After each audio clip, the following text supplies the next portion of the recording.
Welcome to Gamepinions episode 22. I'm your host, Calman, and today I'm joined by the man with the perpetual deficiency in bubblegum. TJ, how's it going? It's going good. How are you? I'm doing okay. That took me forever to think of that up, and I messed it up even now, so whatever. Okay. There's always next time. That's the Gamepinion slogan. There's always next time. We're like the Cleveland Browns. So, last episode we kind of talked about some Sonic type related things. We're going to kind of move away from that today. But I just wanted to point out before we get into anything that the day after our podcast posted, Paramount Pictures announced that Sonic got delayed until February 14th, 2020. Now, I don't know about you, but I think that Paramount Pictures might be a really big Gamepinions fan. So, just want to throw that out there. We predicted that very well, and it seems like our instructions were followed. Yeah. And that's just in time for your birthday weekend. Yay. Yeah. Yay. Yeah, it'll be a great birthday present going there the day before. I don't think I'll want to celebrate anything after that. That's right. But no, I think that's actually a really good decision on their part, and I'm happy that that's the direction they took. I think it was fair for everyone involved to delay that process and let them have a little bit more time to work on it. Yeah, I agree. I mean, they had that, I guess on Jeff Fowler's Twitter, he had that picture where Sonic with a gloved hand is holding up that sign, and he writes, just trying to make Sonic as good as possible. So I appreciate him really making a bold decision to push that back. It's probably the right decision. Yeah, I think so too. I think that was definitely the right call on their part. I think it saves us to witness a really poor product for them to put out there, and we still might get that, but at least it seems like they're very dedicated in trying to make the fans a little bit happier, which is something that is always good to see. Yeah, we should appreciate that. So hopefully it works out for them. Yeah, I hope they definitely turn that project around. I hope it rights the ship, and hopefully it's smooth sailing from here on out. I know they have a lot of work ahead of them. So, TJ, playing anything this week? I think in between last time, I said I was playing Dark Souls 2. I did eventually beat that. I haven't done the DLC or Dark Lurker, one of the more famous bosses in that game, or so I hear. Okay. Yet, so I was still working on that.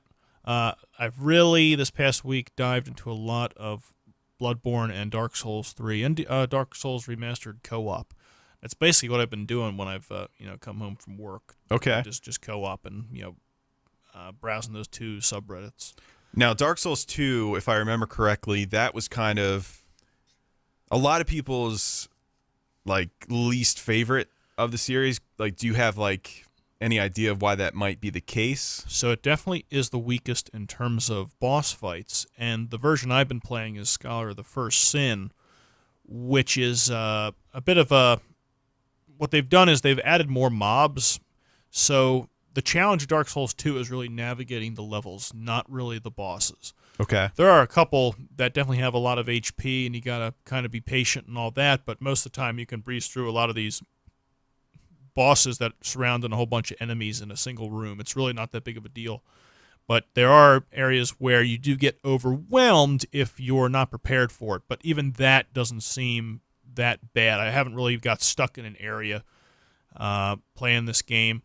So I haven't played the best parts of the game yet so far. I mean, it's still fun. I think with Dark Souls 2 is, it doesn't hold up against Bloodborne or the nostalgia and classic Dark Souls, but it is still a good game. It's just of those handful of games, it's the worst one. But I haven't even played the best parts yet, and I still enjoyed myself well, even though it was the last game of the series I played. Okay. Yeah, because I was always curious about that, because I've only played a tiny bit of the original Dark Souls, and when it comes to Dark Souls 2, I don't really know a whole lot about it. So I was kind of curious just to see your take on that. I mean, the version I play, 60 frames per second. It definitely is kind of weird. It definitely sets itself apart by the art style and all that, but that's one of my favorite parts about it. The level design is so varied from level to level. Everything looks different, so they really did a good job with that.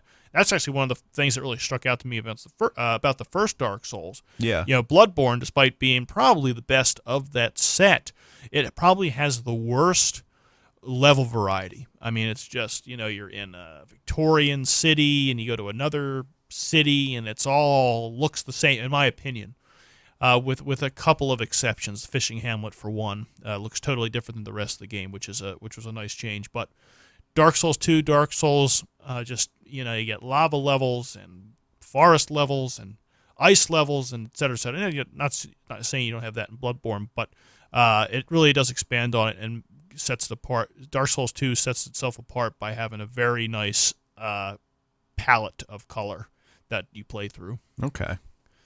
Yeah, because I don't know. I've always, just because every time I've listened to people talk about the game, they always seemed very disappointed, especially coming from one. But that was, if I remember correctly, it was developed by somebody different, though. It wasn't the original Dark Souls creator that really had a heavy hand in that game, correct? I know in the credits of Scholar of the First Sin, I think they have Miyazaki as one of the supervisors. Okay. But I don't think it has him listed as the director. So I don't think he's listed as director on either Scholar of the First Sin or Vanilla Dark Souls 2. Okay. So yeah, I think it was done by different people, or it wasn't.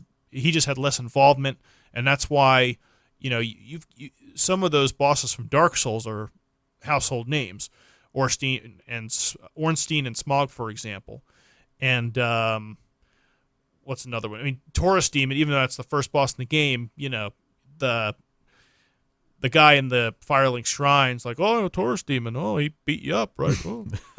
It's just things like that. So they're almost like, there's a lot of bosses in there, fairly iconic. Of course, Lord of Cinder as well, Gwyn. But, you've got bosses in Dark Souls 2 where it's like the Rat King, and you just fight a whole bunch of rats, and like the skeleton mob, whatever they called that, there's a whole bunch of skeletons come at you. It's just low quality bosses. Yeah. And that's what people love Dark Souls for, the boss fights. But Dark Souls 2's Dark Souls 2 Scholar of First Sin is really how to navigate the level. That's where the challenge is. So it is different. Okay. Yeah, I kind of feel like that one's kind of like similar to maybe like a cult classic in a way. Maybe some people prefer that more, but I don't know. You know how they call Legend of Zelda like a black sheep?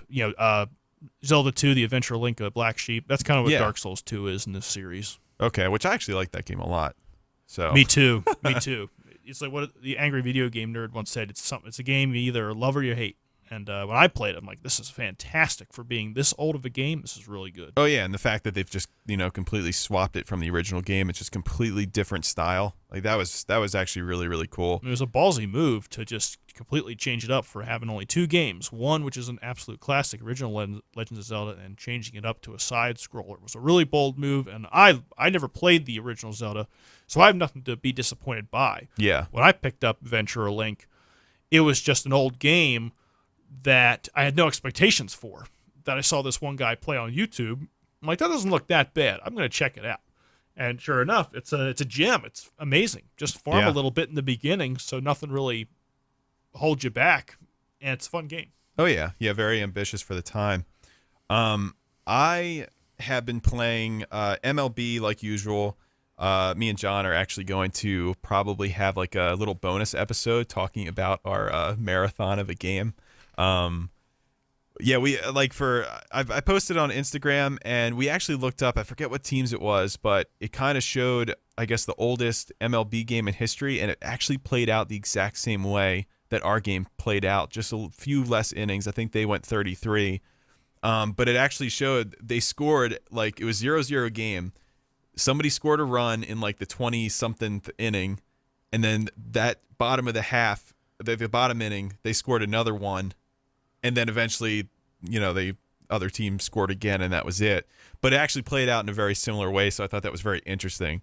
But I'll, in that special little bonus episode, definitely talk about that a lot more. I just, spoiler alert, it was awful. It was like a 3-hour game, and I hope it never happens again. But we'll go over all the stats and all the crazy stuff that happened with that. So it's going to be very interesting, I think. I think it'll be very entertaining. Did you already tell us? Can you reveal to us how long the game was? It was 35 innings. So 35 it was innings, almost 4 games of baseball. Yeah, it was ridiculous. And, I had to go to work the next morning, and neither one of us wanted to quit, but both of us just wanted it to be over. Like, it was painful.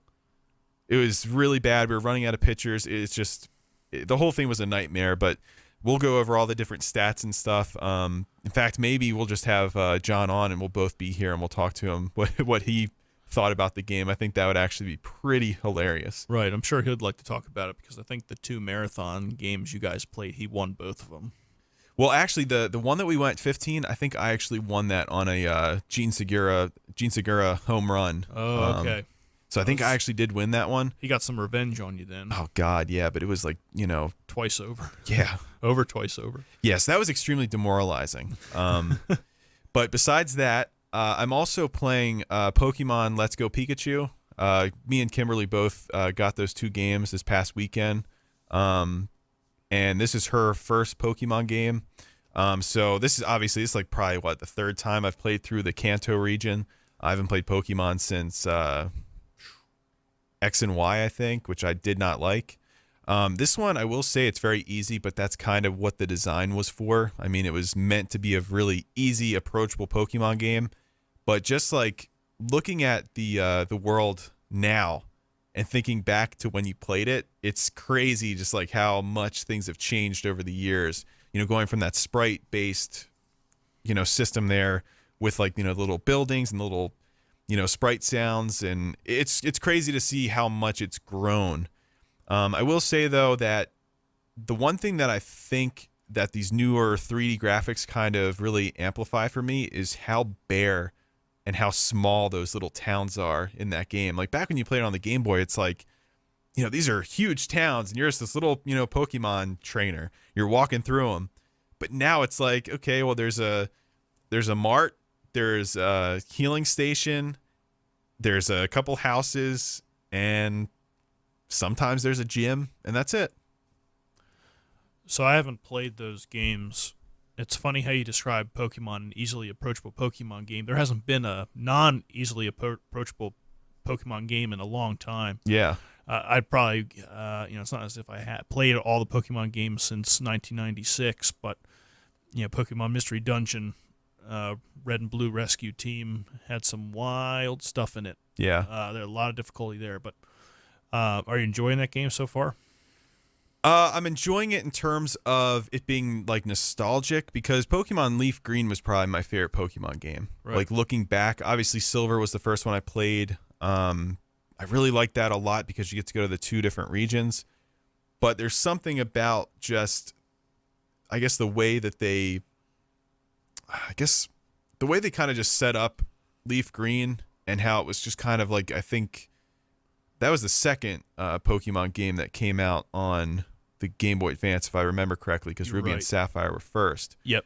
But just the way, like the presentation and all of that, for whatever reason, like even the character design, it really stuck with me back then. And the additions they made to that game, like the extra islands they added in, and then the stupid mini games that for some reason we enjoyed to play. Right. No idea why. Yeah. But then there's like little hot springs and stuff like that. You could catch all legendary birds. Really fun. So being able to go and revisit that again, it definitely brings back some memories. So I've been enjoying it just from a kind of relax and play through it because there's not a lot of resistance. I mean, you pretty much just destroy everything you play against, but just seeing everything, it's just a kind of a good trip. Because I'm trying to get like hyped for the newer Pokemon games. Right. And I haven't really been excited about a Pokemon game since X and Y, and I think it really let me down. I feel like Pokemon feels really stale to me in many ways. I feel like the characters are, or not, like, like the NPC is like, there's never really anything interesting they're saying. It all kind of feels like the same. Like they'll make a statement about their Pokemon, or they'll make a statement about where they're living, but there's no real like reason to talk to half the NPCs in the game.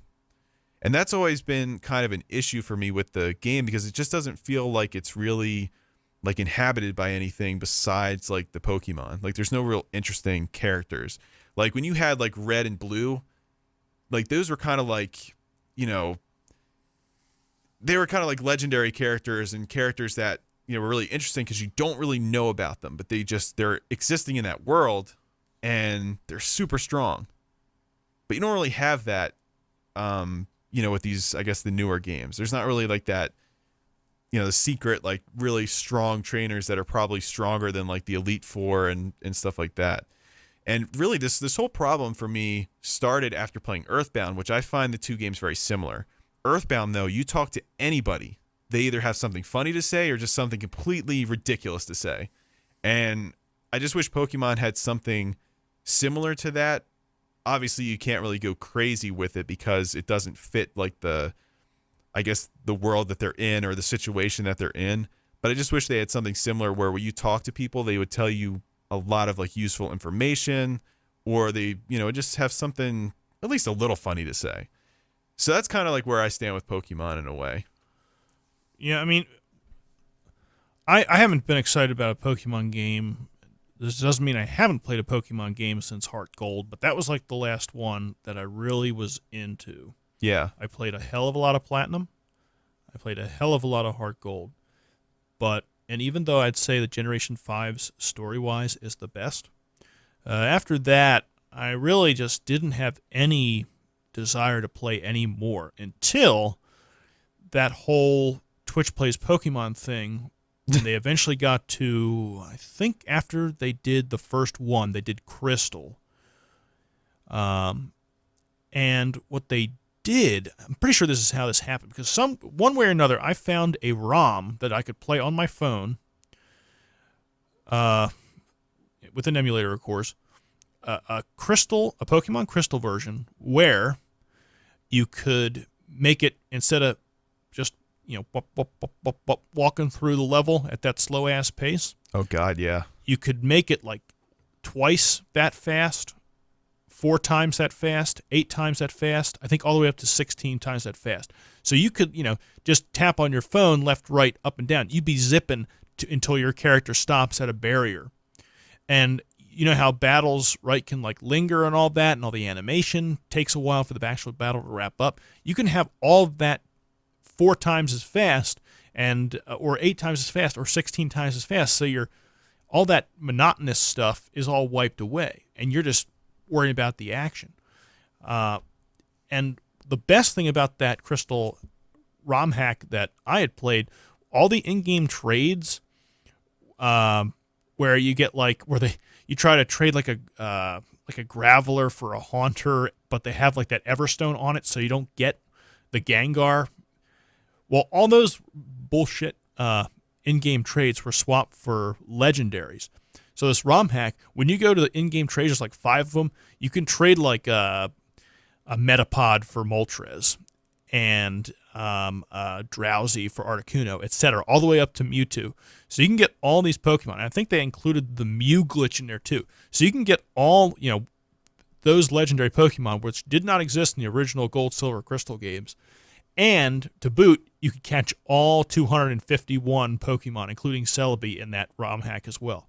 So it was more or less a masterpiece, and in my opinion, how Pokemon should have been from the beginning. Yeah. Because putting on that game and knowing you can't collect everything without some, trading with people, and even then it's hard with event Pokemon trying to get. I actually, because you could speed up all the monotonous stuff, I collected all the Pokemon and got all the legendaries for like the first time in any game. Wow. It was that complete, and it was that enjoyable, and all the monotonous parts of it were sped away. Playing that game, I realized how little the story was, but I played that game after I was kind of done with it. So I don't really have any connection to the first generation. I started out with the second generation, and I'll never forget going up to Red the first time. For me, I think what you're saying, like these one of the things special about the first generation is like people watched the show too around when those games came out, I guess. I don't know exactly when both started, but you can see all the characters in the games that you saw on the show, and hey, I remember those people. Now it's just a whole bunch of random stuff because I don't know how many people watch the show anymore. But yeah. So oh yeah, Dave, I like going back to games. Actually, I have a hacked version of Fire Red as well, similarly set up as that Crystal one. I don't think I beat that one though. But still, it gives you the opportunity to catch all the Pokemon and get all the legendaries. So I prefer that type of hacked version than the real stuff because it's not complete.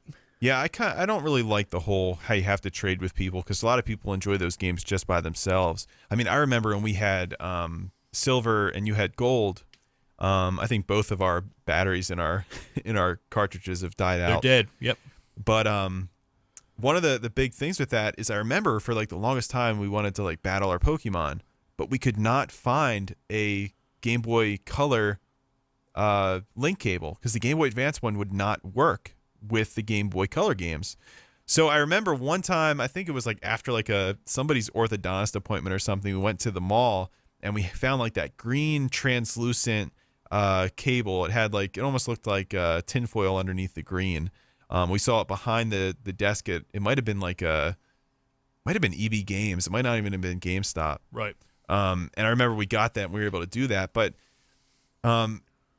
with both me and Kimberly having this Let's Go, we've actually been playing like side by side, and we've been able to kind of trade back and forth as we get the Pokemon, because unlike with the other games where you used to have to go to like the healing station and you'd have to go downstairs and hook up and link up, here you just press a button and you can instantly trade.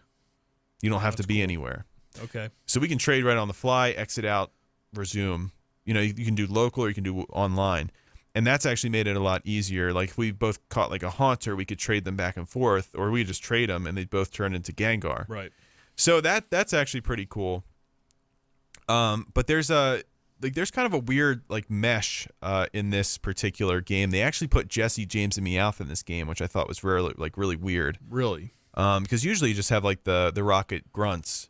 There's not really any characters that you recognize from, you know, an external source like the show. Yeah. Obviously you recognize like Giovanni when you play against him. Yeah. And Blue, right? Is Blue in the game? Blue actually has showed up a few times, and they actually still call him Blue. Okay. I think in Japan he's called Green, Okay. if I'm not mistaken. And that's, I guess, Gary's character in the show. Yeah. Just like Ash is loosely based on Red. Yeah. I think there's some TV show where Red is actually a character. They actually did have a show. You're right, and I think it came out before. I'm trying to think what game. It might have came out around the same time X and Y came out, or maybe a little bit after. But yeah, the animation for that was actually really cool. I actually really liked that a lot. It had a crisp look. It's like Pokemon Origins or something like that. I don't remember. Yeah. The title of the series. I actually would be kind of interested in that if they kind of made it a little bit more less watered down, like the 4Kids Pokemon. That would actually be really cool. They need to make it like really violent. Yeah. Like cursing and stuff. Yeah. I mean, well, that's like watching, because I think the Japanese version of Yu-Gi-Oh is on Crunchyroll, so you can kind of see like the differences between that one and the 4Kids, and it's just 4Kids just butchered a lot of these things. Yep, made it really dumb. Yeah, I mean, it's still a classic, but yeah, and I think Pokemon for the most part, even in Japan, was more geared towards the younger audience compared to like the Naruto's, One Piece's, Attack on Titans, all those. Well, it's still I think based on little kids. Yeah, service made presentable to little, to the younger folks. Yeah. I think they can, some games that you make your character like a teenager or whatever. I think like the character in Generation 5 is older than the one in Generation 4, and et cetera. Yeah. It's I think it would definitely be interesting though if they kind of rebooted that like Pokemon series, because I'm thinking the one with Ash is still on there, but I don't know. I'm so like far removed from that I don't really have a lot of knowledge on what's going on in that space. Yeah. But talking about Pokemon, we're gonna enter into our first news story today, and this happened earlier this week. And that was a Pokemon press conference. It just showed off some, quality of life stuff. It was an app called Pokemon Sleep, where apparently you wear the new Pokemon Plus, which is a kind of like a smartwatch type thing, but I don't think it has like real smartwatch capabilities. But it tracks your sleep, and apparently while you're sleeping, it does kind of like a Pokemon Go type thing. Not really sure how that's going to work, but it's a real thing, and they're doing it. So it should be pretty interesting to see where they go from there. They also have a Pokemon Masters thing, which I read the description for it, and it said you're fighting alongside of like your favorite trainers from the games. Is that like a mobile game they're doing? Is that what that is? It's like a mobile game, but I don't really, I didn't really watch the conference, so I don't really know if they showed any gameplay, but I didn't find any gameplay. But I think it's going to be some kind of just mobile battling app. Not sure if it's going to have like multiplayer or anything like that. I don't know. And then the last piece of news from that was, actually no, there's a couple different things. Pokemon Home, which is kind of like a sequel to the Pokemon Bank, or at least a very similar solution. I actually don't know what happened to the Pokemon Bank. I thought that was supposed to still be a thing. Was that like a 3DS thing?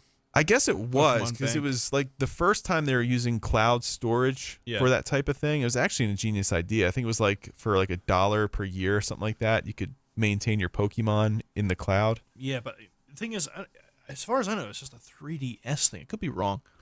Yeah, but I mean, like Wii U, did it have any major Pokemon games whatsoever? So not that I remember. I mean, the Bank was kind of a 3DS thing, if I'm not mistaken. Yeah, I think it was, because it was. You could actually, and I think this actually might apply to the 3DS as well, because it does show the virtual console versions of like Crystal, Silver, and Gold, I think. Oh, it does. So I imagine that this also will connect with the 3DS as well, but it's also going to connect with your Nintendo Switch and your mobile devices. So I imagine if you catch Pokemon in Pokemon Go, you are probably going to be able to transfer it at some point to possibly Pokemon Sword and Shield. I think that will happen. So that was my understanding of it. But basically, you get to keep all your Pokemon with you no matter what system or what new game comes out, which I think is kind of neat. It's a much better solution than, say, what they did with like Diamond and Pearl, where you had to put like your GBA cartridge in the bottom of your DS and then catch them at like that Pokemon Park with no way of transferring them back. I mean, to be fair, that was pretty awesome. It was cool. Back when I had, I remember that, and oh man, I hacked the hell out of my Pokemon Emerald cartridge, which may be my favorite Pokemon game. And I mean, I'd have like all sorts of shiny Pokemon that I could bring over to Pearl, and well, because you had an action replay, right? Yeah, I did. Yeah, because I remember you did something with My Leaf Green game. Yeah, destroyed it.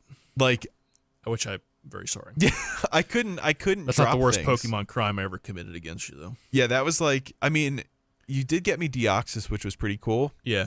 And it actually had Pokérust, which is like a disease that helps Pokemon growth, I guess. Yeah, I think that actually that Pokérust thing is something I actually did without the action replay.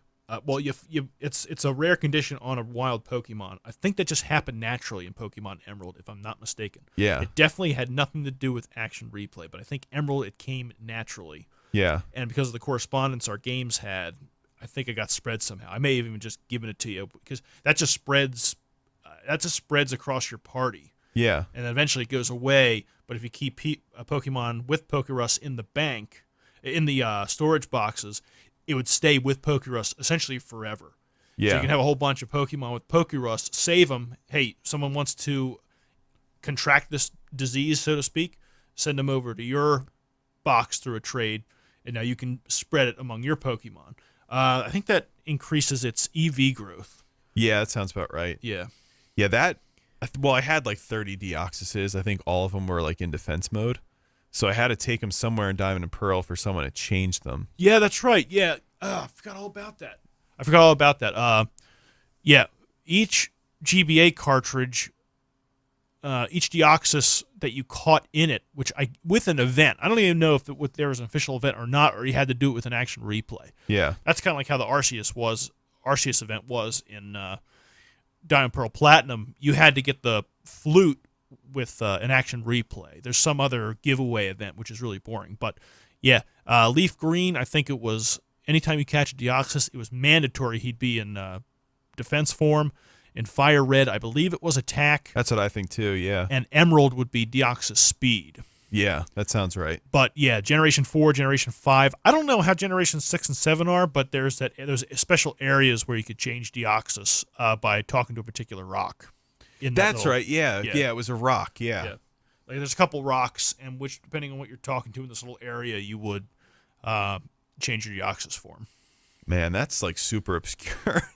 We should Yeah. not remember that. Nope. Uh, So I hope you enjoyed your 30 defensive Deoxys. Yeah. I destroyed your leaf green game. well, that's the thing. I would try to pick up like a new item, and I couldn't because my pockets were full. And if I tried to drop something, it would just go back up to 99 as soon as I drop it. I remember that. Yeah, I messed your game up big time. Well, the action replay did. The bright side, I could catch as many Pokemon as I want with my unlimited Master Balls. Oh, that's right. Yeah. But it just bothered me because when you transfer him from Diamond and Pearl, though, you couldn't get him back in your game. So you're like your trainer was just like without his like buddies. That like just bothered me. I don't know why. Yeah, I did regret. Yeah, if I'd do it over again, I would not have sent some of my more famous. I mean, the original Groudon from Emerald went to Pearl, and yeah, Emerald just wasn't the same after he and Rayquaza and Kyogre left out of that cartridge. So I would not have done it if I knew kind of what the repercussions were, because you only want to do that transfer to get essentially really strong EV trained Pokemon from your third generation games into your fourth generation games, or you're trying to complete a dex. But when you go back to play that third generation game, it's going to be kind of sad that you have your best people gone. Oh yeah, Best Pokemon gone. yeah. Because I turned it on probably about like a year ago, and I was like, oh man, I can't remember like any of this stuff, and all my favorite Pokemon are gone. So it was pretty funny. It's just interesting to revisit that though, just because of how I guess different things are. I don't think action replay is even a thing anymore, I don't know. as far as I know. I don't know. But yeah, that was really, I don't know. That was kind of like a Wild Wild West type thing in the GBA era, and I think maybe a little bit of the DS era. It was. But yeah, it was just weird. So besides the Cloud, they also have teased a brand new Detective Pikachu game for the Nintendo Switch, which I assume would probably be based around, or I guess the new next movie. I think it's pretty much confirmed at this point. Not officially, but it's pretty much confirmed that there's going to be a Detective Pikachu 2 movie. So this would really actually give that a little bit more weight if there is indeed a game coming out, which they basically said there's a game coming out. So, I guess we can pay attention for that, because that's basically what the second movie is going to be based around. I don't know if I'd actually get it, just because I actually enjoyed the Detective Pikachu movie, and I don't really want it to be spoiled for me. But at the same time, maybe it'd be cool to just kind of see a video, like a movie adaptation of a game, because I never played the original Detective Pikachu. No, me neither. I don't even know what kind of game it is. I always thought that it was actually a crossover between Professor Layton and Pokemon, but after seeing that movie, I think my assessment of that is completely wrong. I guess. I don't know. So I don't know. So besides Pokemon news, actually, I forget one thing. Next week there is going to be a Pokemon, I guess, Nintendo Direct. I think it's going to be next Wednesday. I can't remember what the date is for that. Yeah, I can't remember. Maybe the 7th? I can't remember. The 5th? So, no, it's the 5th. I think it actually is the 5th. And that's going to be kind of a pre-E3 type of Pokemon event. I think this is really Nintendo's way of clearing the way for some other games such as Animal Crossing, other different announcements that they'll have planned. So this is going to just be, I think, a 15-minute presentation on Pokemon Sword and Shield. We'll probably get a release date and probably get some more details about the gameplay. But that's something to look forward to next week as well. So this next news story that we have is something that I guess yesterday it was official. There was rumors of this throughout the week, that there was a leak in the release date for this particular game. That, of course, is Death Stranding. It seems that the wait is over. I think it was 2016 E3 when they revealed that game the first time. That's right. A lot of people are really confused about it, and I think a lot of people still are extremely confused as to what this game is. Absolutely. But there's a lot of anticipation for this game. Obviously, this is Kojima's first game since the last Metal Gear. I guess Metal Gear 5 is the last thing he made before this. And then, of course, PT, I believe he had a hand in that too with Norman Reedus, if I remember correctly. That obviously didn't end well. I think a lot to do with him kind of being ousted from Konami. So This is actually really intriguing. Did you see the new trailer for that game? I got about 2.5 minutes into it, and I had to turn it off because I was like, "What in the hell am I watching?" There's like some wild cuts there. I couldn't follow along. I think it was late at night too, so I'm like falling asleep. I got to turn this off and read about it. And then when I read about it the next morning, I'm like, I still don't know what the hell's going on. So Yeah. That's not to say I'm not going to get it. I mean, Metal Gear Solid 5 is like my favorite, probably my favorite game on the PS4. Yeah. Almost life changing. I mean, that guy is a madman. Kojima is just a genius. Just the goofy stuff he puts in his games. Yeah. So I definitely get it. I saw some GIF. I guess this was in the trailer where Norman Reedus has this ladder on his back, and then there's a cliff, I don't know, 100 feet away. Yeah. 500 feet away. He just extends the ladder and lays it down. And he just climbs up on the cliff. Oh, yeah. I'm like, what in the hell is that? Yeah. I saw that too. I actually did watch the entire trailer. I have no idea what the game's about, but it was actually really interesting to see just like all the different things that were in that trailer. And it just kind of makes you think that Kojima's either insane or he's a genius, just because there's no other trailer for a game like that. There's no other game that looks like, it's doing something similar to what this is doing. Like, this is like we're about to see a Kojima that's not hindered by or controlled by any publisher or anything. This is him just doing his own thing the way he wants to do it. And the fact that everyone's confused about it, honestly, I think that it just kind of adds intrigue to the game, because, there's no other game that's been talked about like this. This has been, known about for the past, 3 years? Yep. And no one knows like a damn thing about it. And it's crazy. And it just, he's on a completely different wavelength than anybody else right now. I think that it's something that games really need right now. And I'm really, I actually did not care at all about this game up until seeing that trailer earlier today. And it just looks extremely interesting. It's almost like Daryl Dixon from Walking Dead is in this like alternate universe, and I honestly don't know how to describe it. And I think that's kind of the beauty of it. So I'm like really, really looking forward to that game. And Kojima actually put out a quote that PlayStation blog went ahead and blogged about. And this is like the little statement that he gave.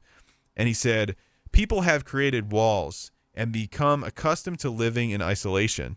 Death Stranding is a completely new type of action game where the goal of the player is to reconnect isolated cities and a fragmented society. It is created so that all elements, including the story and gameplay, are bound together by the theme of the strand, or connection.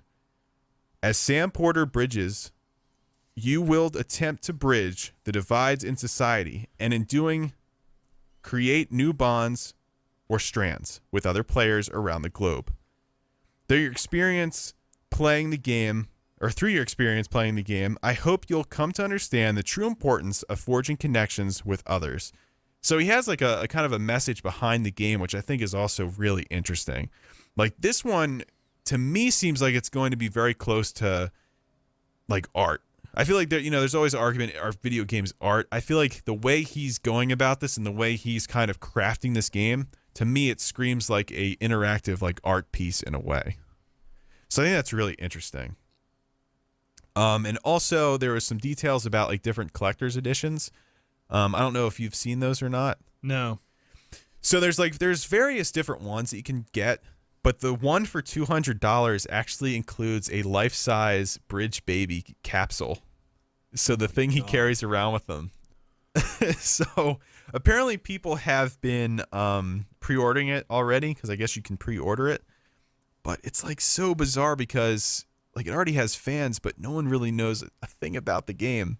So it's really strange. And I did go ahead and collect some tweets about this just because I was curious to see what other people are kind of thinking about it. And I think everyone's kind of confused as we are, because there's really no one that has like a super clear-cut idea of what this is all about. So let me just go grab some of these real quick. Okay, so this is from Icewind Dale Gribble at Yelix.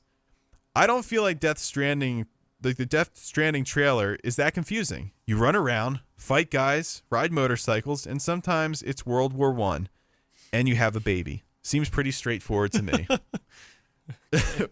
Which, I mean, that's kind of what eventually the trailer turned into. It's like there's a motorcycle, but it doesn't seem like that fits into what. I don't know. It's like I can't really even understand what was going on. This is at MTN_400. The only baby I'll have in my house is that Death Stranding fetus statue, because of course I pre-ordered it. Oh my goodness. So, yeah, it's huge though. I mean, it's it's literally life size. Like it's big. It's just such a crazy thing. Like that's like a conversational piece when someone comes over. I was thinking the same thing. That's what it'll be. Yep. It's like, what the hell is that? Yeah. Well, that's a funny story, you know. It was Norman fetuses. Yeah, exactly. This is from at Goat of Wisdom. Nice, basic, honest tweet. I'm so intrigued yet confused by Death Stranding, which I think most people are. I feel like even though people think this is just completely weird and like completely out of left field, and you don't know what to think about it, but it's still intriguing just because, I mean, it's Kojima and it looks cool. It just has a lot of really cool qualities about it. This next one's from at Sketchy Bones. Honestly, keep thinking about this game. All the story and gameplay looks so perfectly dreamlike and otherworldly, and I'm super into it. Hashtag Death Stranding. Which, once again, it kind of goes back to what I was saying before. I mean, it's almost captivating in a way just because of how unique and different that it looks. And that's going to be releasing on November 8th, 2019, which I didn't think it was actually going to be releasing this year. I thought this was going to be a PlayStation 5 launch game with the potential of it being on PlayStation 4 as well. But apparently it's coming out this year. So, you know, barring any delays, we're going to be playing this game pretty soon. So we're going to go ahead and hop into the next news story. And that is Xbox Games Pass is coming to PC. We talked about Microsoft's cloud-based solutions with Sony last week. This is just another collaborative Xbox move that they're making. Game Pass, before there were certain games, I believe, that could be played on PC. But now you're actually going to be able to play any game on the Xbox Game Pass on your computer, which is actually really cool. I mean, you're going to have like a full library of Xbox games essentially with a subscription-based, payment plan. They did mention that they want to bring games to Steam as well because they want to make sure that everyone can kind of play on the same platform. And this was on the Microsoft blog or Xbox Wire. Phil Spencer said, "We want to bring players together to create a shared player community regardless of where they play. So it's our intent that the new Xbox Game Studios titles include features such as voice chat, text chat, LFG, friends lists, crossplay across PC and console. On Xbox or on Windows 10, you'll find this functionality in the Xbox Game Bar, which will continue to evolve and expand." So Microsoft, and I've talked about this in previous episodes, Microsoft, at least for next generation, looks like they're trying to get people into their ecosystem, even if they don't have an Xbox.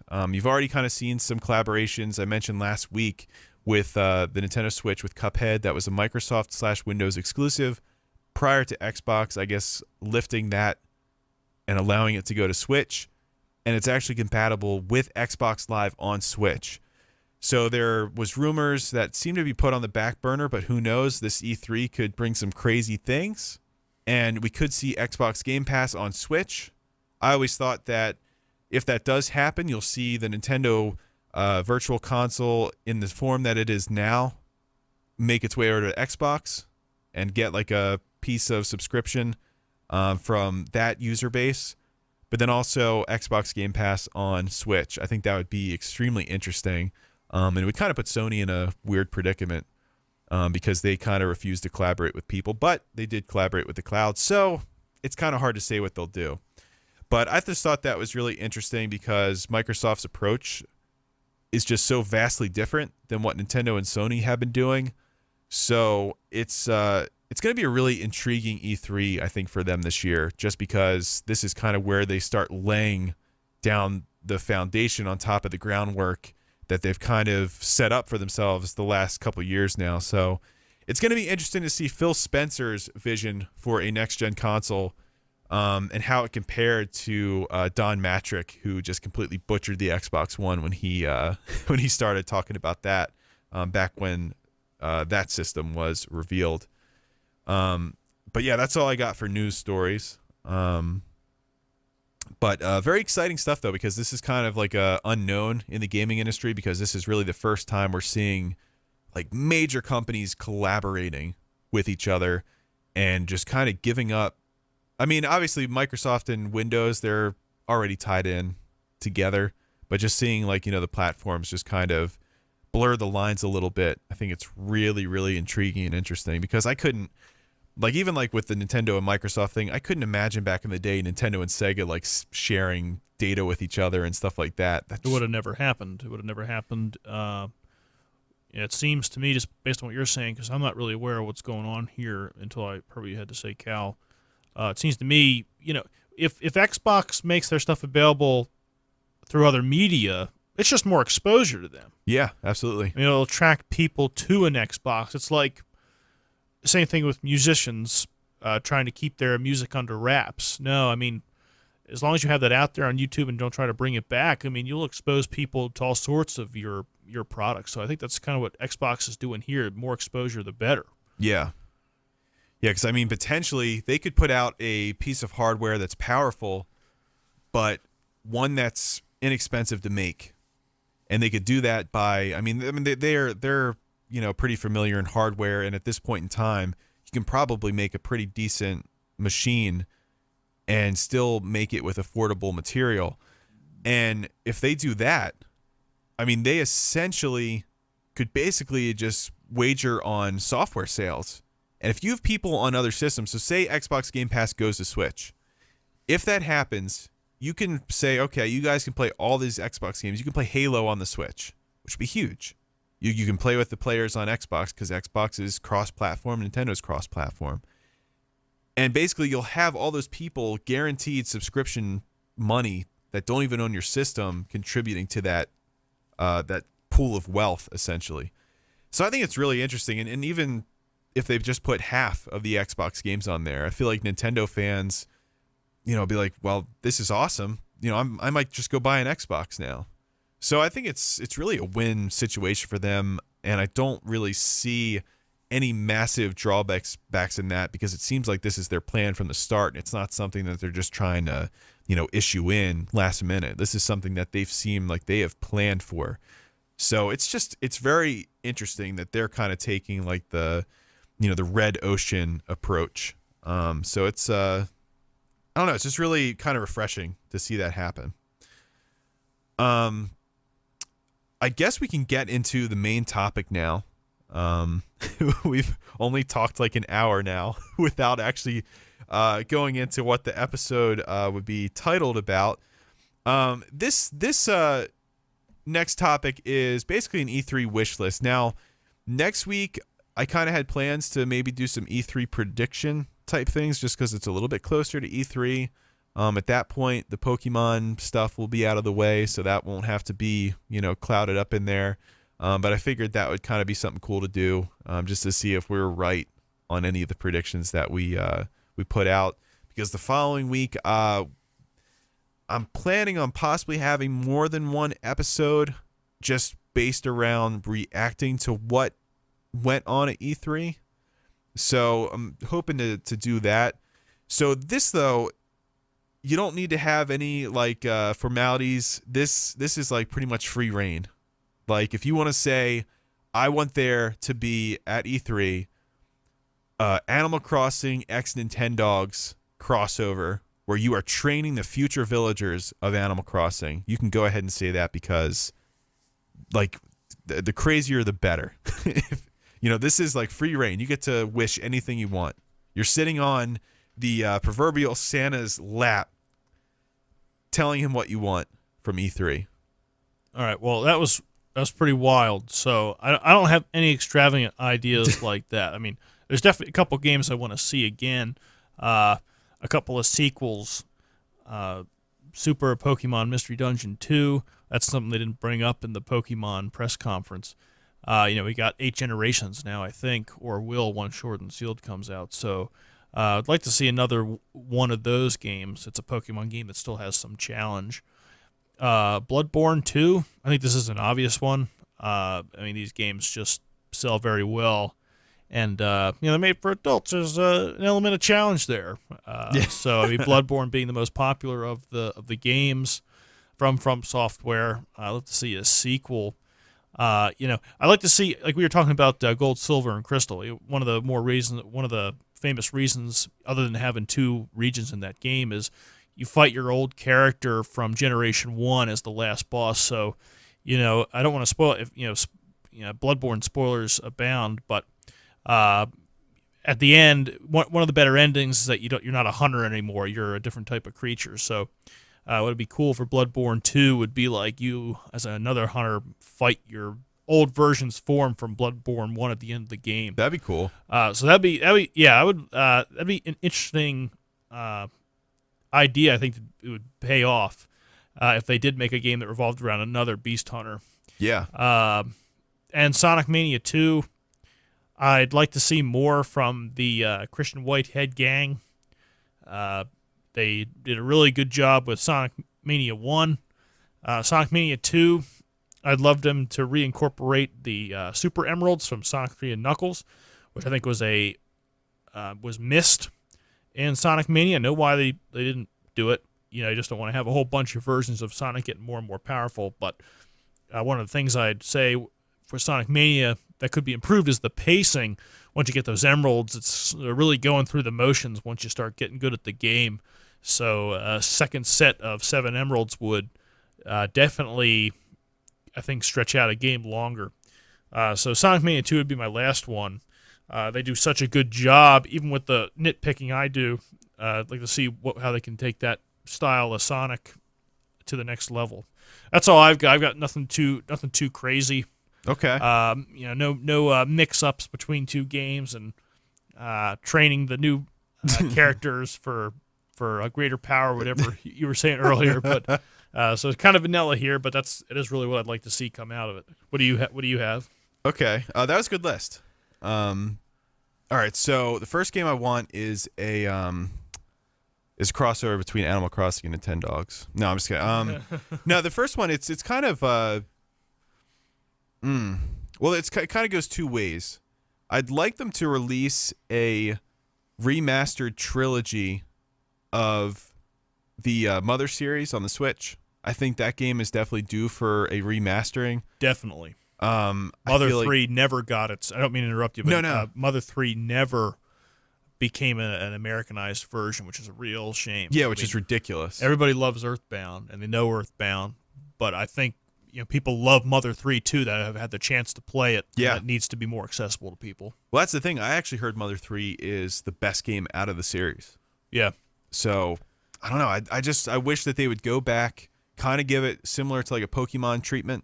Right. Make it look a little, polished for, a 2019 look, 2020 look. Yeah. Yeah. Redo some of the menus. The only complaint I have with the original Earthbound is that the menu system is a little bit dated, but everything else with that game, to me, held up exceptionally well. If they could go back and just make a few tweaks here and there and just remaster how the game looks, oh man, I'd be completely sold. If that's too much, if having the trilogy's too much, which I think, honestly, they should just find, I think there's like some copyright infringements. I think that was a big thing with Earthbound. That's why we didn't really see that come back earlier than it did. And they have made changes and stuff throughout the years. But I think that with Mother 3, it's kind of the same situation. I think some of the music they might not own rights to. You have a ton of money. Just go out and fix that problem and release that game. And if they released it in updated graphics, kind of similar to how Mother 3 was originally supposed to be, that would be that'd be pretty insane because Mother 3, if I remember correctly, was originally supposed to be a Nintendo 64 game. But what happened was they basically decided to downscale it into a GBA game. And I think that's what ended up happening. So it'd be kind of cool if you kind of see that more 3D look again, but just in the same style as like the original, like how the original series was, just updated. I think that would be really awesome. It would introduce a brand new audience to that game. And I think that is a franchise that could do really well nowadays. So I'm hoping that happens. It probably won't. But if that's too much to ask for, a remastered version of Earthbound would be just as good to me. Besides that, obviously Breath of the Wild 2 would be amazing. I think it'd be cool to kind of almost Majora's Mask type thing it, kind of flip it, and make things, I don't know, just make things like crazy, like unconventional, and just kind of change the way that you play that game. If that wasn't good enough, I'd like to see them go and do Majora's Mask treatment to Twilight Princess. Because I think that game is so similar to Ocarina of Time. I think that it would be cool to kind of see that style of Legend of Zelda with like a Majora's Mask type spin to it. I think that'd be awesome. I mean, I'd like to see the Twilight Princess art style come back. You know, they go through the developers, the design directors of Zelda, you know, they lean towards that cartoony look with Wind Waker and Skyward Sword and Breath of the Wild. I'm not saying cartoony is a negative thing, but Twilight Princess was all of our, you know, you, mine, and our sister's first Zelda game. Yeah. And I look at that one as the standard bearer for other Zelda games. And when I encounter one that doesn't look like that, it's like, yeah, you know, this, when I'm playing Skyward Sword, I haven't played Breath of the Wild yet, looks and plays amazing, but it's just not the same as my first experience. So I think Ocarina of Time, Twilight Princess, Majora's Mask, they're all on the same timeline. Yeah. So I'd like to see a game that kind of delves more deep into those three games' relationship. Like the hero's shade, right, in Twilight Princess. That's like a skeleton version of Link from Majora's Mask, if I'm not mistaken. The hero that just was forgotten to time after Ganon was defeated. Yeah. That seems really dark, but, I mean, would people not play it just because... Would people not play Zelda just because of how it looked? I don't think so. So these games, other than Twilight Princess, you have a very cheerful look to them. Yeah. But I feel like they should go to that dark route again. I mean, the thing about Majora's Mask is that it's almost Zelda. It's, you know, Link is playing in a world that has nothing to do with the cookie cutter Hyrule or that linear. I guess I don't know how if it, you know, linear or you kind of choose where to go next. But when I play Majora's Mask, it's not like Ocarina of Time. It's not like Twilight Princess. It's not like Wind Waker. It's just different. It's like Zelda in a totally different game. So that would be interesting to have, you know, all those Zelda mechanics and the world just not be a typical one. Yeah. Just change it up. I'm not saying it has to be 4 big dungeons. They could expand on that, but I don't even know. Majora's Mask is so weird, and it was made in a year. So I don't know if they'll ever make something like that again with the money they have. I mean, Majora's Mask was like on a bet. Hey, I can make a game in a year. I forget how that worked, but they didn't have a whole lot of time to put it together, and what they did was remarkable. But it would definitely, I would definitely see a darker Zelda instead of the cheerful ones we're accustomed to seeing. Yeah. Yeah. Because I will say that Breath of the Wild, I think, over time has kind of become my favorite. And it's my favorite because I actually do like the art style, but I think the entire like atmosphere of the game and the setting of the game, it's really like serene in a way, just like with how like the grass moves and how, you know, there's just subtle hints of like the music that you are used to in there.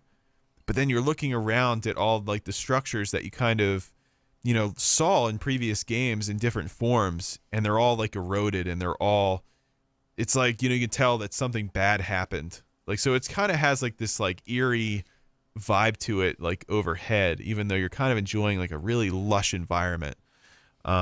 So I'd love to see a sequel to that. Besides that, I'd love to see Spider-Man 2. My favorite PlayStation game, Spider-Man. I'd love to see PlayStation 2 maybe, or not PlayStation 2, Spider-Man 2 sneak its way onto PlayStation 4 as like maybe the last game that comes out for it. Doubt that's going to happen. Let's see, do I have any others? I guess in terms of hardware, I'd like to see them create a brand new Switch that has a better CPU and maybe a better graphics chip in it.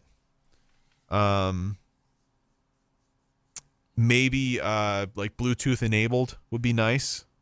Party chat system would be nice. That'd be just, oh my God, the way it is now is a joke. It's garbage. Like, it's hot garbage. That would be one of the things. I don't think this is going to happen. But once again, this is the episode where I can dream and I can ask for whatever I want. I want there to be an actual party chat system in the game, similar to PlayStation, similar to Xbox, similar to PlayStation Vita, which came out before the Switch. All those systems came out before the Switch. We need an actual party system. If they need to increase the amount of RAM in the system, do it. Make it a Switch Pro. But I'd like to see them do that. I'd like to see them improve the design a little bit. My Switch is starting to kind of age a little bit. It's getting creaky. The backing's starting to come up a little bit. I'd like them to make it a little bit better designed this next time around. Improve the Wi-Fi and include a freaking Ethernet port in the dock, please.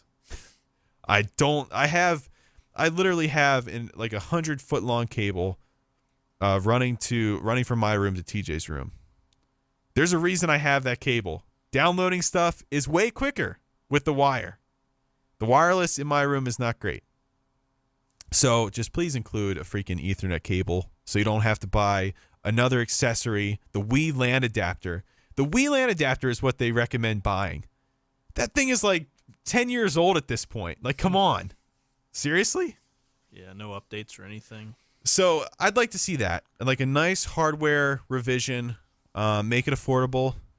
Make it less so I can actually get it. How about that?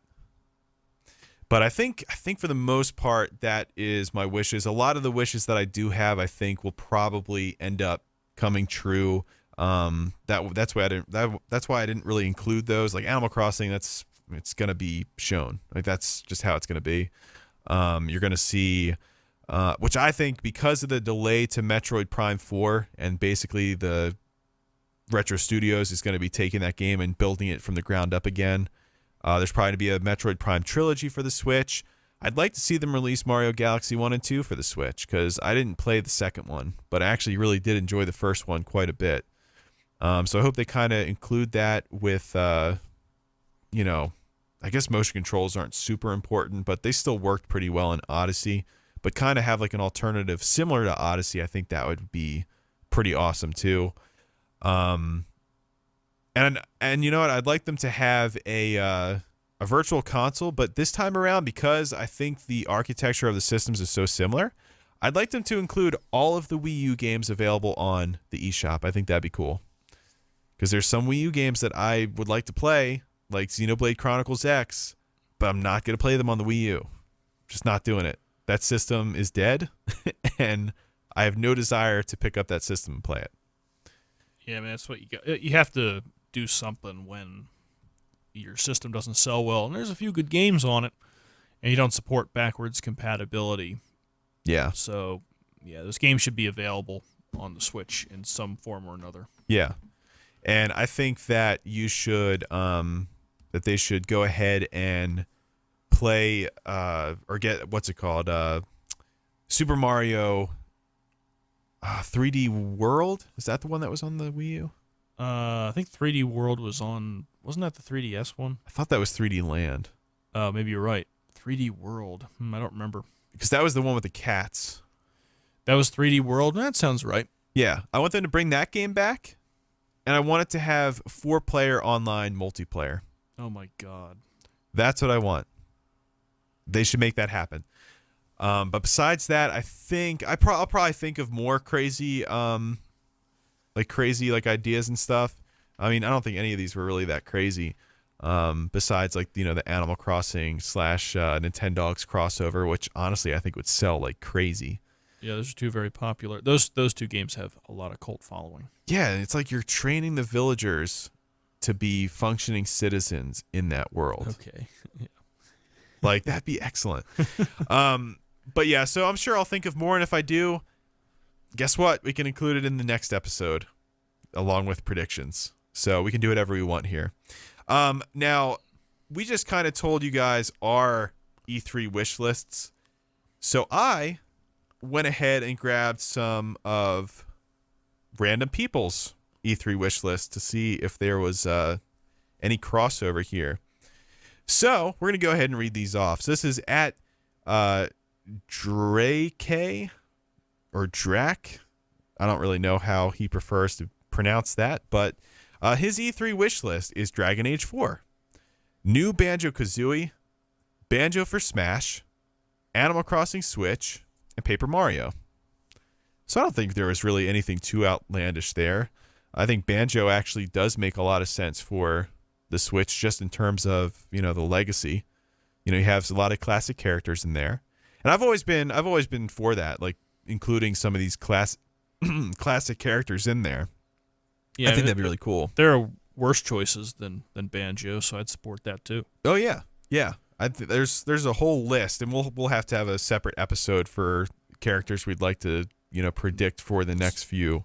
Yeah. I'm sure we could probably think of quite a few of them. Yeah. I mean, they still have 4 fighters to reveal, so we could talk about that. Yeah. Yeah, and I imagine that we'll see one of them next week or the week after. That'd be nice. I mean, this will be a year-long thing. Well, not a year-long thing now. Maybe like a 9-month thing that we still have. It feels like a while. Yeah, it does. Feels like a really long time. Yep. This is at Why Is You Sad? 1.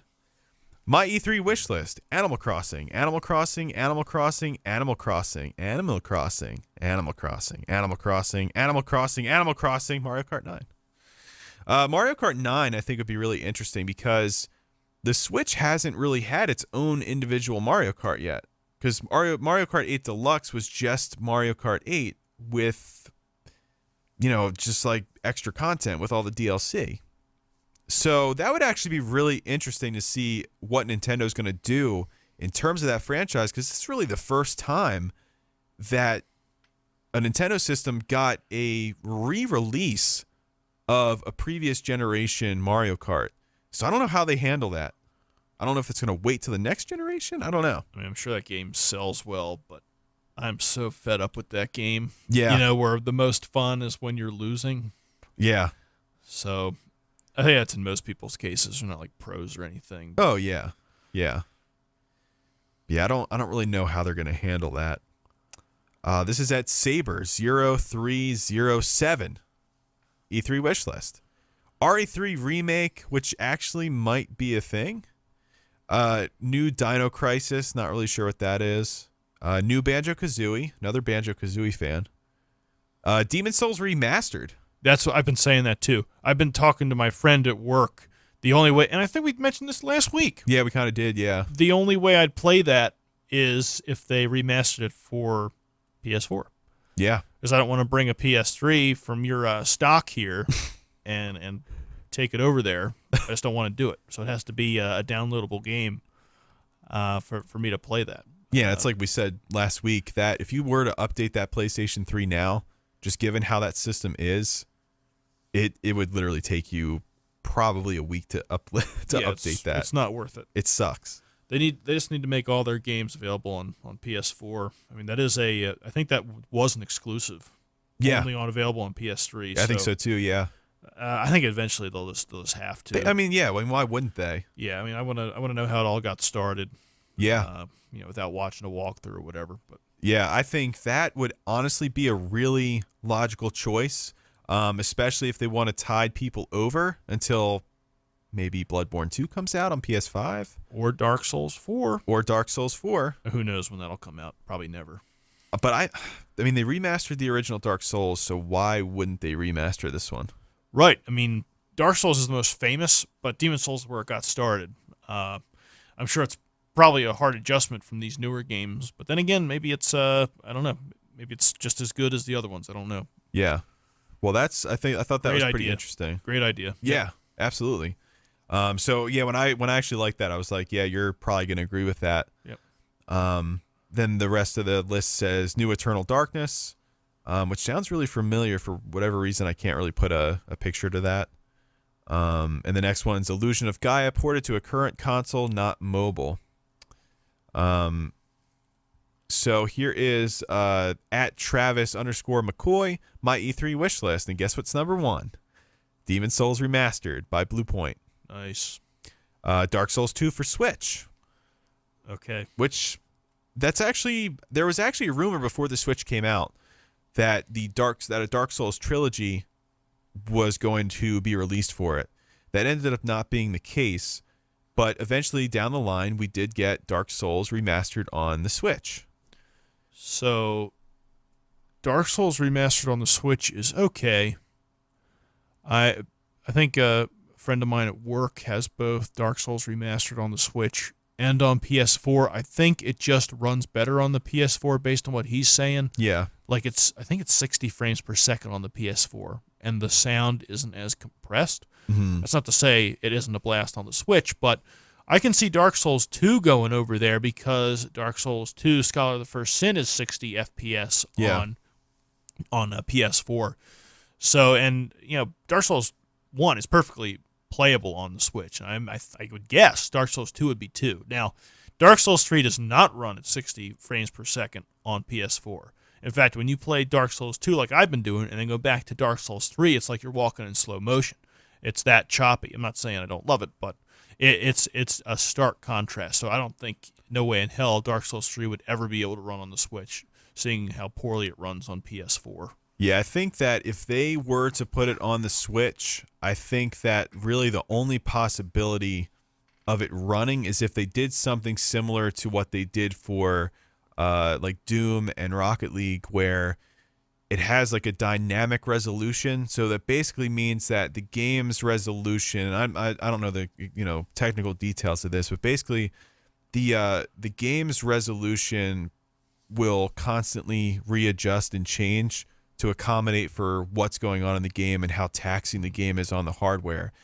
So I guess by lowering the resolution, it's able to kind of, I guess, it just kind of accommodates for what's going on, and it kind of makes the game still run smooth at the sacrifice of high-res textures and stuff like that.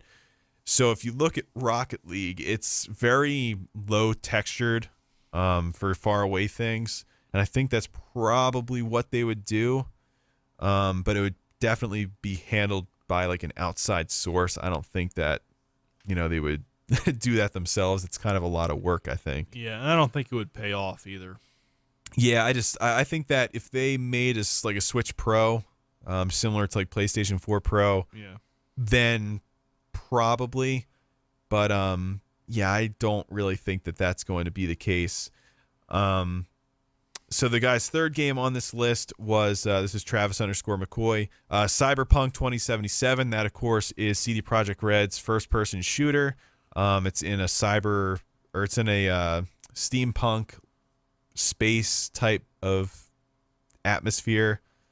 Looks kind of cool. Obviously, it's very different than what they're used to. They're obviously used to the third-person like action adventure type of game with The Witcher, and they're kind of flipping that like in a crazy way and going into a direction that they're not super familiar with. So it's going to be really cool to see what they do with a first-person shooter. Great Rune gameplay, Death Stranding gameplay plus date. He got his date already. Halo Infinite gameplay, Square Enix Avengers gameplay, which that's actually a thing. We didn't include that into the news, but there actually is a Avengers game that's supposedly going to have 4-player co-op. That people are kind of making a big deal out of. So maybe we'll talk a little bit about that in the next episode. And then his last game is Star Wars Fallen Order gameplay. That is being made by the company that I can't think of the company's name, but they made Titanfall. Can't remember, but it's basically from that same company. I know I'll think of it eventually.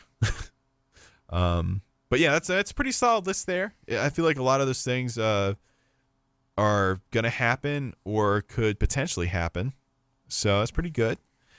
This is at Red Artifice, his E3 wish list, and you're gonna like this one too. Bloodborne ends. That's it. Yeah, Bloodborne. Yeah, we need more Bloodborne.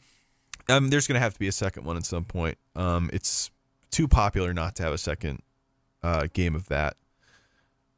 This is from at Plugal.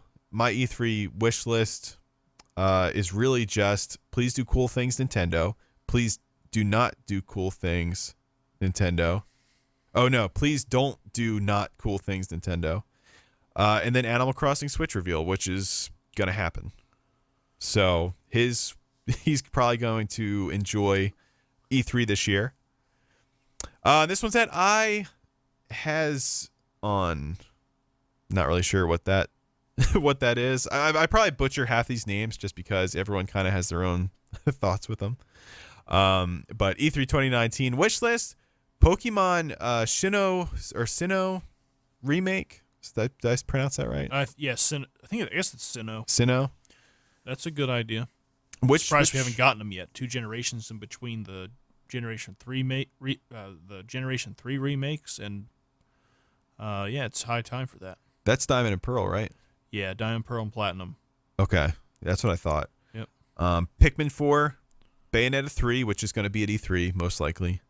Mario Strikers. That's actually one I would love for them to put on the Switch. Yep. I think that would be excellent. Oh, you know what? I missed one of the games that I was going to say.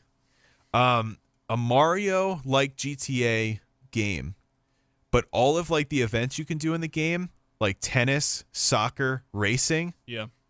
It's basically like an open world 3D Mario game with a ton of stuff to do. But like some of your missions can be like, beat like, Luigi in like a race or something. And it cuts to like a Mario Kart. Like you walk up to the Mario Kart track, hop in your car, or actually I guess you could just drive your car over there. And it would be a race that has Mario Kart mechanics. I mean, The Simpsons did it, right? Yeah. I mean, that's GTA. Yeah. Simpsons Hit and Run. Simpsons Drive By, or whatever the first game was. Yeah. I think it'd be awesome to run over like Goombas with like your Mario Kart. Yeah. Why not? Yeah. That type of cartoon violence, I think that would work out great. I've never thought of that before. Yeah, maybe if they don't want to use Mario, maybe that would be a good like Wario game. Sure. Yep. It's kind of like, yeah. I think that'd be awesome. Fire Emblem 3 Houses, anything, that game is going to be shown. And that game looks really cool, actually. I'm really looking forward to that one, too.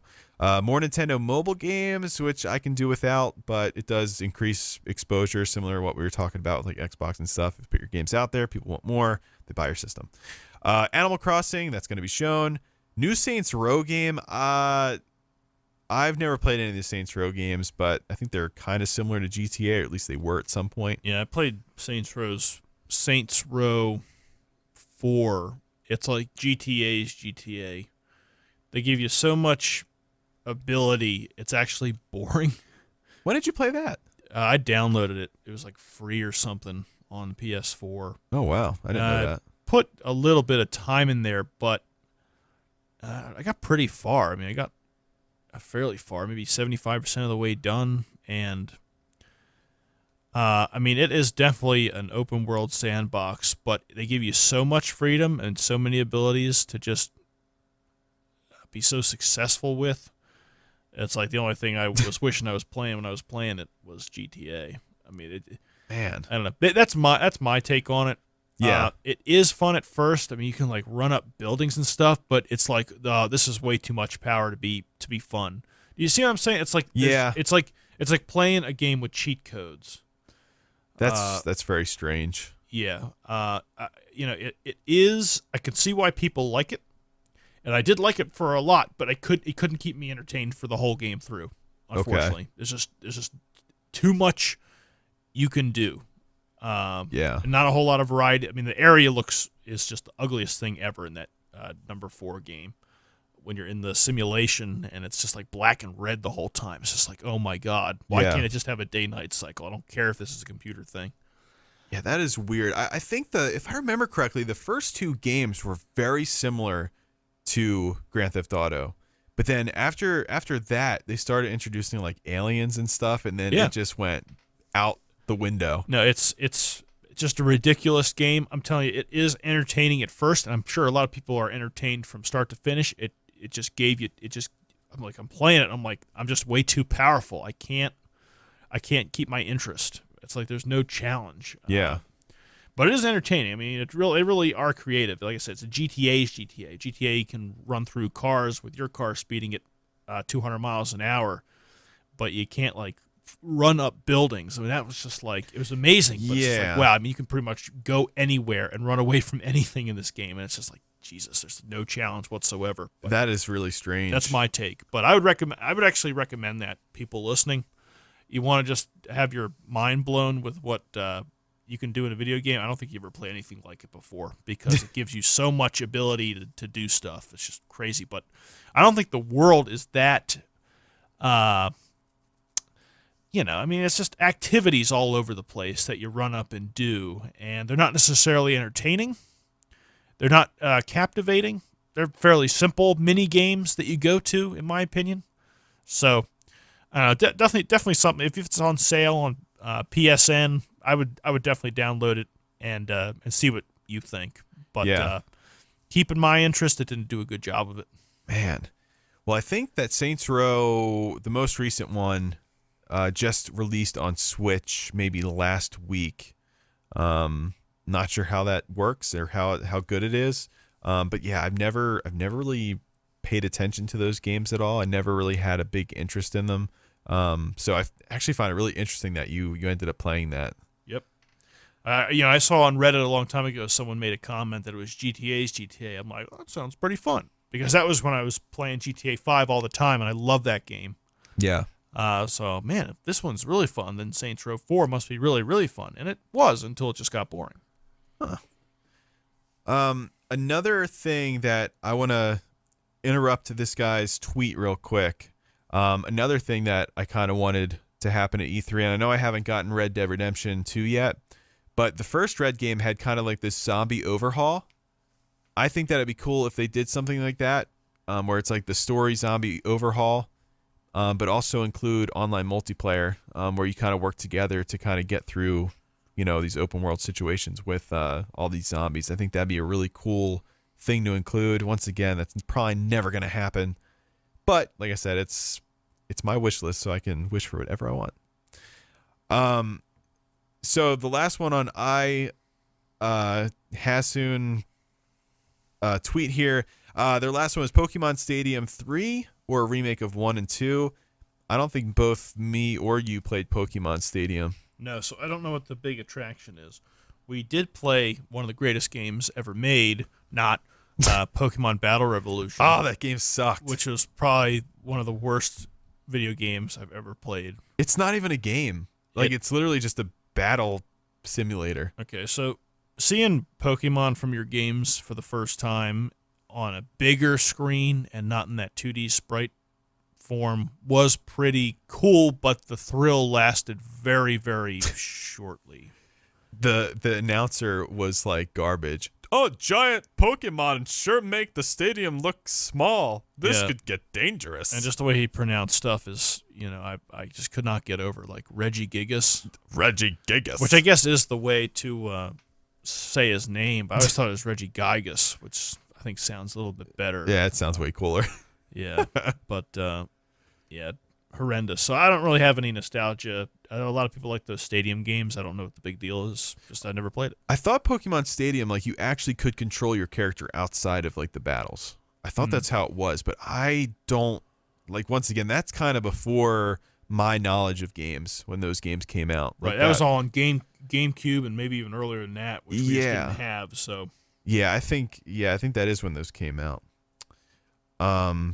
Yeah, we never got into those. We've always been more of the traditional Pokemon type players whenever we'd play. Yep. This is from @MadJackRabbit. My E3 wish list: Animal Crossing, Banjo and Smash, Spyro Switch port, which I thought Spyro was already on the Switch, or at least it was going to be going on the Switch.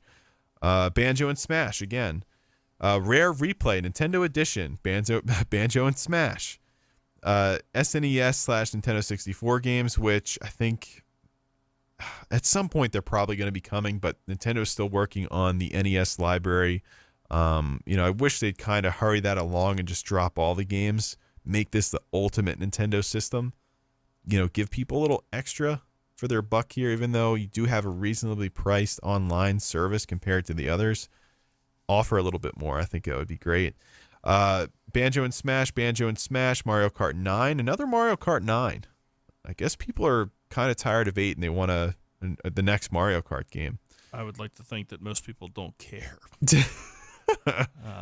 Mario Kart's always fun, but I don't think we need another one this generation. I agree with that. Yeah.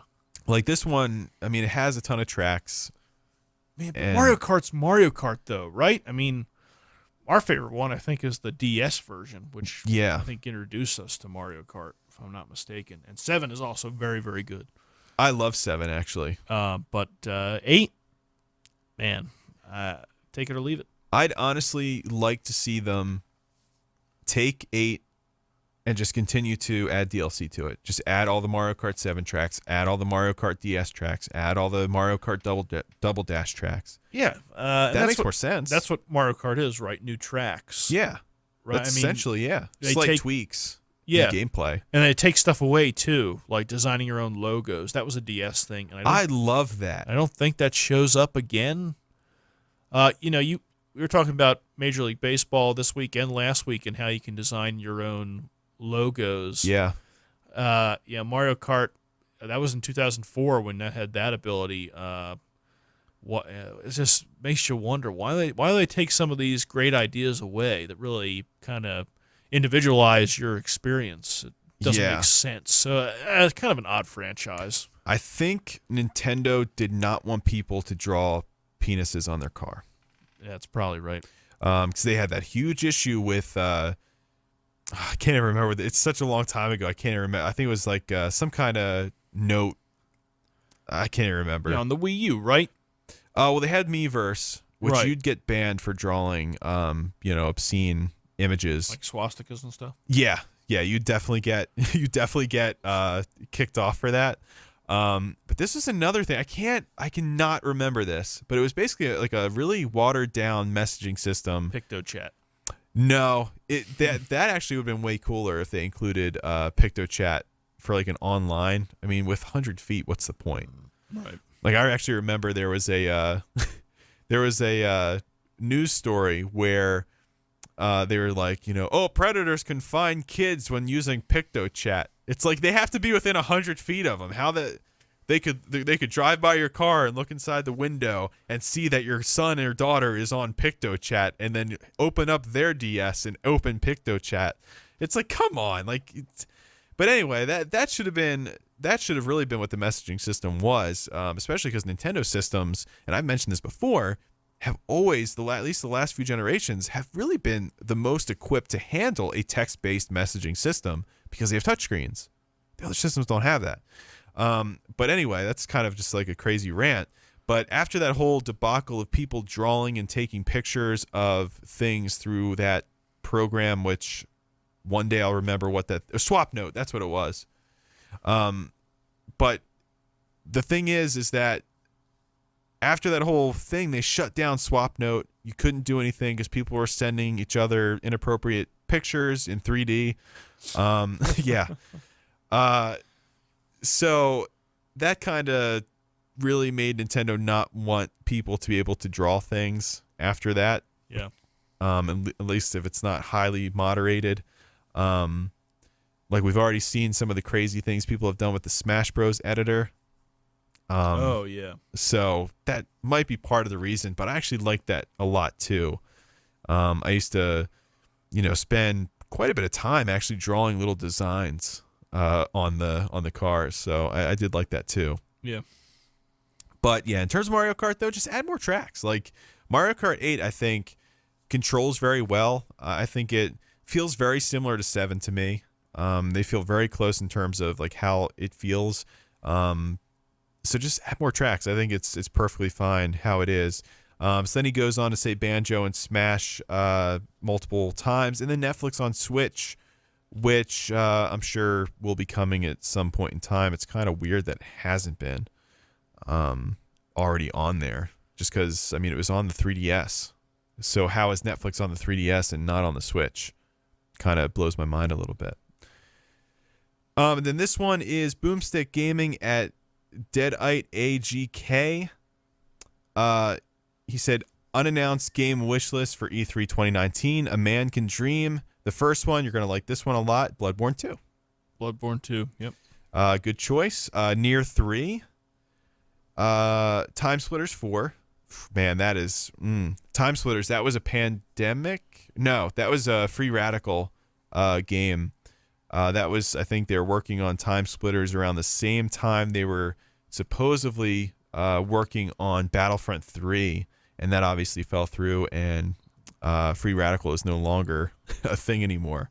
We will miss them. We will. WarioWare Switch, which I think could, honestly, at this point, WarioWare kind of seems like it would make a little bit more sense as a Nintendo mobile game. Yeah, I guess. I'd probably be successful on the Switch. I mean, there was WarioWare on the Wii, the Wii U, I think. The Wii U's version was kind of crappy. Yeah, I think there's a DS one, too. I guess it would work on the Switch. But yeah, mobile, I mean, those are really silly mini games, so mobile may be its best venue. Yeah. Then again, though, I know that like there's a lot of like multiplayer aspects to that. So, you know, for family room gaming with like, you know, during a party or something, maybe that would be something that would work better on a system on a big screen. Yeah, like Jackbox. Yeah. Yeah, I'm sure they could probably figure out something like that. I just don't know if WarioWare is really their top priority right now. We're probably going to see a lot of Animal Crossing and a lot of Link to the Past remastered. Probably see a lot of that. But who knows? Maybe you'll get your wish. Quake reboot, Guild Wars 3, Baten Kaidos 3. I don't know if I said that right. I honestly don't really know what that is. Zelda Ocarina of Time, 3DS remaster on Switch. Why not just a Switch remaster if you're going to put it on there? Yeah, port. It's just easier to port the game over. Okay. See, I feel like with a lot of these other Zelda games, I'm going to miss that bottom screen for like the map and stuff. Yeah. 3DS, those Majora. I mean, it's obviously, I think, the best way to play Ocarina of Time and Majora's Mask is to play them on the 3DS with that bottom screen. Yeah. You can even say the same thing with Wii U. I mean, you can have a whole menu sitting right there on the gamepad with the gameplay up on the TV screen. Yeah. So, you know, I don't think the Switch is anywhere close to equipped that way. Yeah.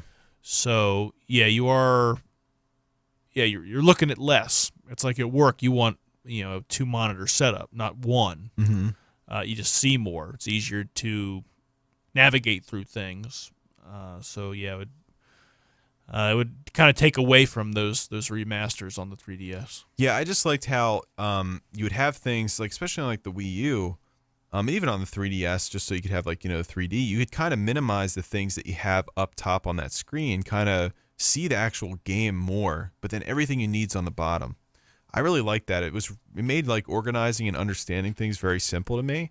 And even Wind Waker HD remaster or whatever they called it, I think it was just Wind Waker HD. That one was really nice because, I mean, you could look at the map. You don't have to pause the game to, you know, look through all those menus. You can just go down and touch a few things, and there you are. I really like that a lot. And even on the Legend of Zelda Ocarina of Time for 3DS, and I think Majora's Mask, there's actually a notepad you could access in the game, and you could write down notes as to what you were doing. So I feel like that's actually like really cool. And if you're having a hard time with some of those games and you're trying to like, you know, remember some things, you know, you can have that available to you. And I also think that the Switch needs an internet browser, because if you ever need to look up a walkthrough, which I personally don't like doing it that way, but it was really nice with the 3DS, or at least somewhat nice with a 3DS. Sometimes it didn't really work as well as it should have, but being able to look up things on the same device and then going right back into it, just suspending the software, I think that's really nice too. But I definitely am going to miss the bottom screen. That was one of my favorite things about Wind Waker HD, having that bottom screen to kind of manage like my inventory and all that stuff. I really like that a lot. Yeah, it would just save time selecting an item and so forth. Yeah, so I'll definitely miss that. And I think that also kind of complicates porting that over to the Switch because, the Switch isn't a DS. It's not a 3DS. It's, a single screen device. So it's going to be different while, playing it on there. So it's going to be kind of a challenge, I think, to do something like that. I'm sure they'd find a way. They would just get rid of that stuff and just reallocate it to, the normal screen.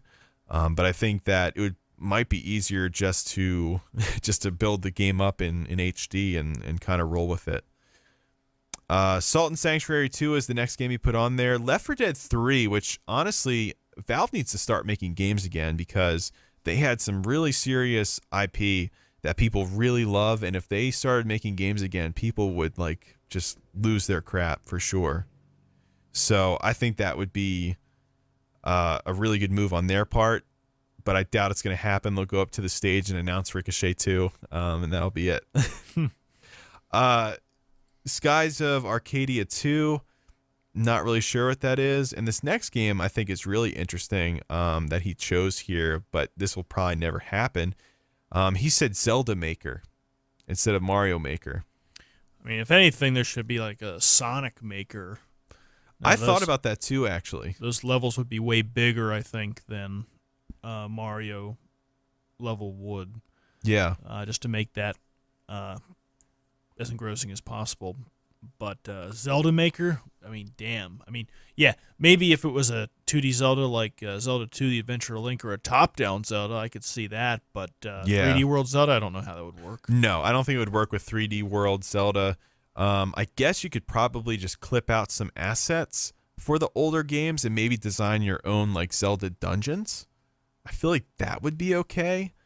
But other than that, I think it would be kind of complicated to kind of go through that and do that. So I don't know. It would be interesting though if they did it, and I would definitely be intrigued to play it. I just feel like it would be much more complicated. I think even a Zelda 2-like game, I think would be kind of complicated to do just because of all the different sequences and how things go together. There's just more to it than going side to side like how Mario is. But I think Sonic though would actually be a really good maker because I feel like physics would play a big part in that. Yeah. Because it's kind of it's kind of like a roller coaster maker in a way, right? With all the loops and stuff you can install in the stage. So if you do it wrong, the stage isn't going to function. I think that kind of adds an extra bit of difficulty to making the stage kind of flow. And I think you could probably get some really wacky designs with that. Yeah. That'd be cool. I'd like to see the Sonic Mania people work with somebody and do something like that because that would actually be really cool. Yeah, really extravagant levels and make them really friendly to speed runs and all that. That would be awesome. Yeah. So who knows? That I kind of feel like that's more of a possibility than Zelda Maker. We just need somebody to do it. This is the last one. This is from @NGameTheCube. I don't want a lot for E3. There's just one thing I need. I don't care about the Zelda or the Fire Emblem Houses of 3. I just want Animal Crossing for my own, more than you could ever knew. No. Make my wish come true. All I want for E3 is Animal Crossing Switch gameplay. Yeah, I mean, I'm subscribed to that Animal Crossing subreddit, and every other post is Pokemon Sleep an Animal Crossing game? No. That old Patrick is mayonnaise an instrument thing. Yeah. There's a lot of hunger for a new Animal Crossing game, and frankly, I just whatever. Animal Crossing is a really weird franchise, and it's the concept is basically life. You have to take out loans, and then you have to pay them off. Yeah. Like, that's basically the game. It should not be enjoyable at all. But for whatever reason, every time a new Animal Crossing is about to come out, I get super excited for it. It's like, yes, I want that. But it's like, that's something that you basically live. Yeah, I mean, there's a lot of customization, collecting. Yeah. I mean, I put a lot of hours into New Leaf on my new 3DS, but yeah, I have no interest in getting another one. Yeah. Yeah, I put in a ton of hours. I think I had like 100 hours within the first week of playing. I was super into that game. That might have been like the really like last game that I was just like out of my mind excited for. It was, I mean, I actually really enjoyed that a lot. I'm interested to see what they add this time around. A lot of people think they're going to add heavy farming mechanics to it. I feel like Nintendo might go in a different direction than that. Because things like Harvest Moon and trying to think of the game. There's like multiple farm games for whatever reason I can't remember. Stardew Valley, that's what I'm thinking of. Those types of games are really popular, but honestly, I feel like Nintendo's going to take Animal Crossing in probably a different direction, and I think it should, because Animal Crossing is just kind of a unique thing, and they have like every Animal Crossing kind of makes improvements here and there, and I don't know if you knew, but the original Animal Crossing on GameCube did something really interesting. I think there might have been a Nintendo 64 one, but the Animal Crossing game on GameCube was interesting because you could actually find like old like NES games and stuff, and that was kind of like the virtual console. You could plug them into your TV in game and actually play those games. That's pretty crazy. I didn't know that. Yeah, so that was like a big collecting thing, and now that virtual console is no longer a thing, at least for right now, I think it'd be kind of cool to bring that back. Have some of the classic games in there. I think that'd be really cool. Yeah. That was just something fun to collect, and that was like really ingenious of Nintendo for doing that. The only thing I ask is that they pay tribute to Reggie in some way in this game, because I know Reggie Fils-Aimé loved Animal Crossing, and now that he's no longer with the company, I hope they still have some shout outs to him in there, because I mean, once again, I mean, he was in many ways he was kind of like the face of Animal Crossing last time because of how excited he was for it. Yeah, I think that would be a really cool thing for Nintendo to do. But yeah, I mean, it's definitely going to happen though. I mean, we've already heard about Animal Crossing. That's going to be one of Nintendo's big games this year. So all of you guys wishing for Animal Crossing, you're going to have your thirst quenched in a couple weeks from now, and it's going to be really exciting, and I can't wait for it personally. But yeah, I mean, I'm kind of all out of things to talk about. I don't know about you. We covered quite a bit, so. Yeah, this was supposed to be a short episode, like really short, and we are over an hour and 40 minutes right now. So we're definitely in gaming season, right? Oh yeah, I mean, May into June, so kind of makes sense. Yeah. Yeah, I mean, this is like, for gamers, this is kind of like Christmas time. And there's things about this year's E3 that kind of suck, like Sony not being there. They're kind of going quiet until the PlayStation 5 reveal, which could honestly happen at any day. It doesn't really need E3 to happen. That's a little bit disappointing, but it just kind of raises the stakes because I feel like one of the big three or the big two that is left, they're going to make a lot of noise now to compensate for Sony not being there. So I'm looking forward to seeing what Nintendo and Microsoft do. And we'll talk more about predictions next week. I just needed a little bit more time to prepare for actual predictions of what is going to happen. And of course, we'll have some awesome new news to talk about next week too. But I mean, besides that, I mean, I'm out of stuff to talk about. My throat is like dry as hell right now. We'll have more stuff next week.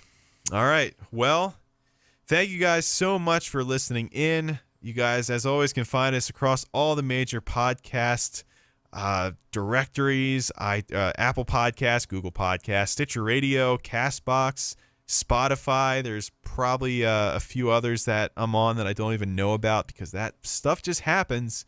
But yeah, as always, leave some 5-star reviews or any kind of feedback, even if it's negative, because it does help the show improve, and your feedback is definitely vital for the future of Gamepinions. So thank you guys so much for listening, and I look forward to seeing you guys next week.